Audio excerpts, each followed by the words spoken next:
Hello বন্ধুরা, good morning, সুপ্রভাত। কেমন আছে তোমরা সবাই? আশা করি খুব খুব ভালো আছে। তোমাদের ভালোবাসে আমিও কিন্তু ভীষণ ভালো আছি। আমি প্রতিমা চলে এসেছি প্রতিমাস ওয়ার্ল্ডে আরও একটি মিনি ব্লগ নিয়ে।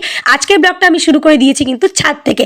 সকালবেলা ঘুম থেকে উঠে অনেক অনেক জামা কাপড় কেচেছি, সেগুলো নিয়ে ছাদে এসে মেলে দিয়ে চলে এসেছি ঘরে। আজ হচ্ছে 23শে জানুয়ারি, নেতাজি সুভাষচন্দ্র বসুর জন্মদিন।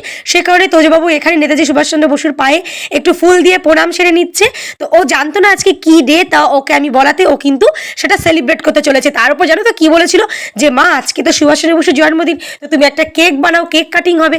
তো যাই হোক, আমার কেকটা বানানো হয়নি। ও বলেছে তবে নেক্সট ইয়ার ট্রাই করব।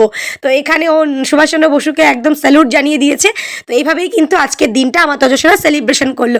তো তোমরা সবাই একটু প্রণাম করে নিও। তারপর চলে এসেছি ব্রেকফাস্ট করতে।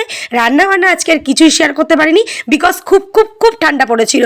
অত একদমই শেয়ার করার ইচ্ছা করছিল না।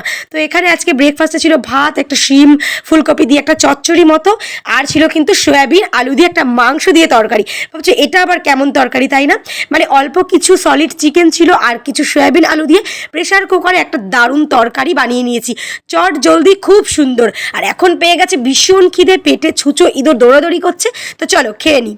তো চলো মেনুটা তোমাদেরকে দেখিয়ে দিই। যে এটা ছিল চিকেন সয়াবিনের তরকারি, এটা শিম আলুর একটা চচ্চড়ি মতো, আর বেগুন পোড়া, যেটা আমার তোজসোনার আমার খুবই প্রিয়।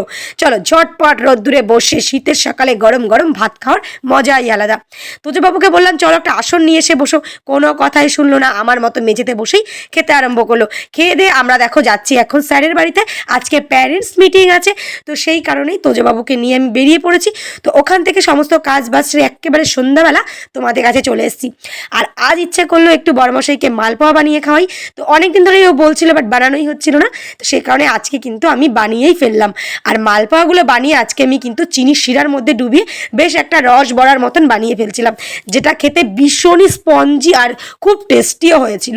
মানে এটা আমার নয়, আমার বরমাসের ফিডব্যাক। চলো আরও কটা বানিয়ে নিই। আর আজকের ব্লগটা কিন্তু বেশি কিছু শেয়ার করতে পারিনি, এতটুকুই।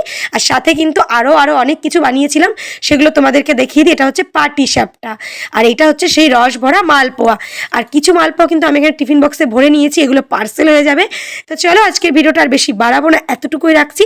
তোমাদের সঙ্গে আবার আগামীকাল আরও একটি মিনি ব্লগ নিয়ে হাজির হয়ে যাব। এই ততক্ষণ খুব খুব ভালো থেকো, সুস্থ থেকো। আর ভিডিওটা কেমন লাগলো অবশ্যই কমেন্ট করে জানিও।